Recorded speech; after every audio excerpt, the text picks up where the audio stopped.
There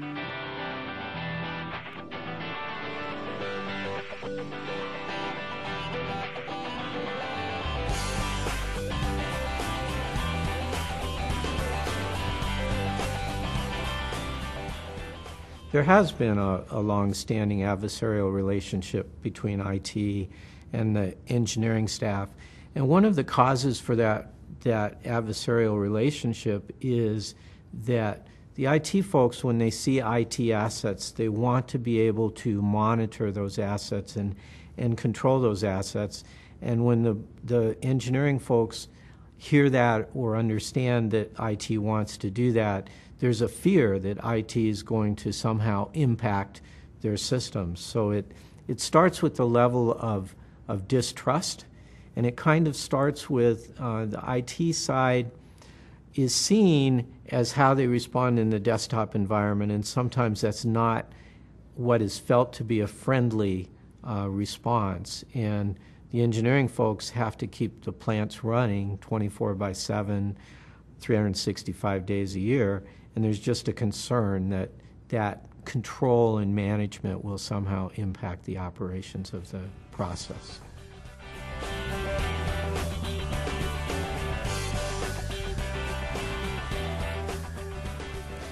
There are differences between IT systems and the factory floor or the process control systems. Those differences are related to something called the confidentiality, integrity, and availability triad. And in the IT space, all three are important, but there's more of a focus on confidentiality to protect the intellectual property of the company. In the process space, the focus is more on availability and integrity, making sure the system's available 24/7, that the data that's flowing across that system is correct, and not so much a concern about confidentiality. So we end up with a conflict in priorities between the two organizations, and that's where the dialogue has to start, is how do we work through those priorities and understand those priorities and meet the needs of each organization.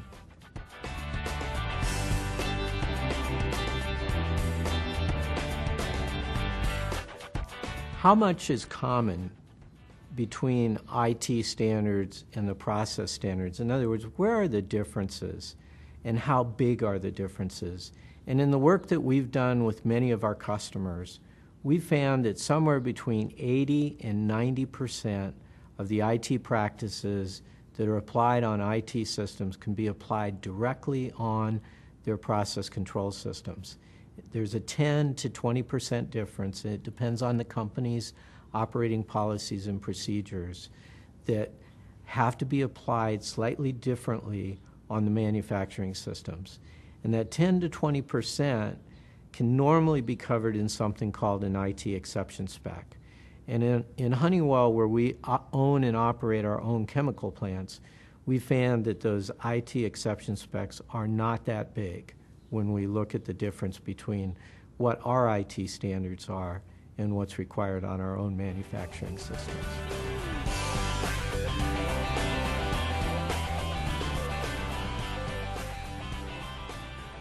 Open systems bring a lot of security issues, but the biggest security issue with open systems is they're used in the IT space. And because they're used in the IT space, the bad guys out there are trying to break into those systems to steal company secrets or steal information that can be used to their benefit. Those techniques, in many cases, can be used on the manufacturing systems as well. So that's a set of risks that come. But some additional risks that come with manufacturing systems that aren't in IT systems, because of the vulnerabilities that are in the systems, they need to be patched regularly with security updates, and that creates an issue with manufacturing systems because a patch means some form of downtime.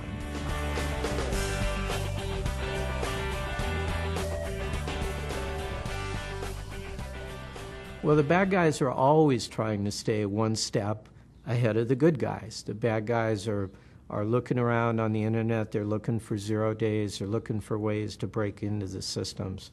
Some of the things that manufacturing and IT can do to keep them out of the manufacturing systems is put layers of defense above the manufacturing systems.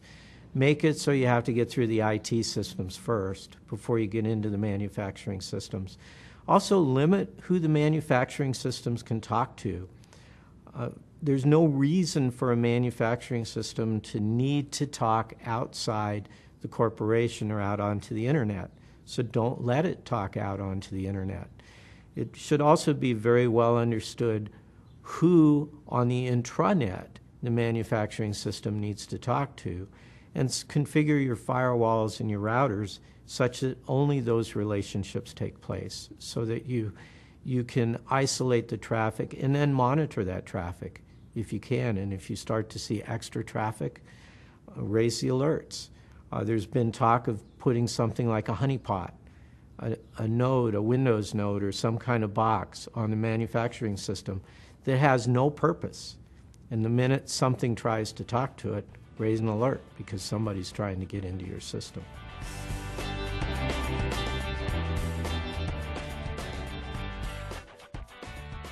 Security is a moving target, and that has been one of the challenges that we've had with manufacturing systems, is the fact that we have to constantly update and patch the systems to stay one step ahead of the bad guys.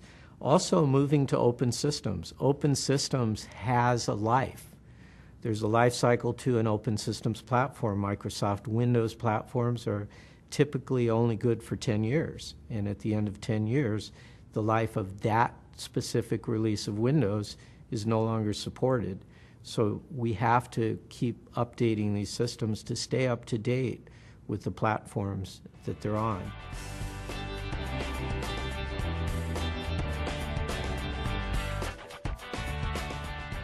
No one person is an island, and when it comes to the two sides, IT and manufacturing or engineering, they are learning that they have to work together. And it's important that they do work together. The engineers know how the plant operates, and they know what it takes to operate the plant. The IT folks understand the IT assets better than anyone else. And something that would be really an important lesson to learn from the IT industry is there's IT specialists, there's firewall specialists, there's router specialists, there's intrusion detection specialists, Windows specialists. There's not one person in IT that can do it all. And trying to do it all for maintaining the security of a manufacturing system just can't be done by one person or one engineer.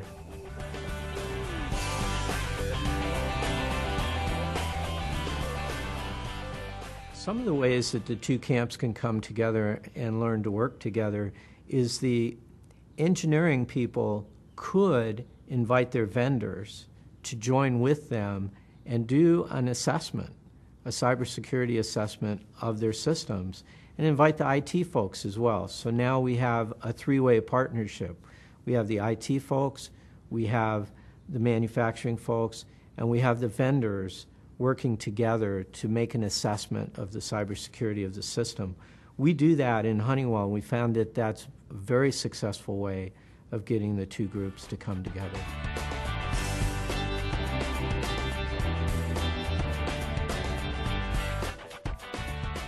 For companies to consider security on the same lines as safety, it's going to be a huge culture change. It has occurred in a few companies. There are a few companies out there who do classify security and safety at the same level, but that few is very small, and they kind of keep it to themselves. It's going to take something probably like a Stuxnet to have a major type of safety impact that's publicly seen and publicly disclosed, and then the awareness will start to work its way through.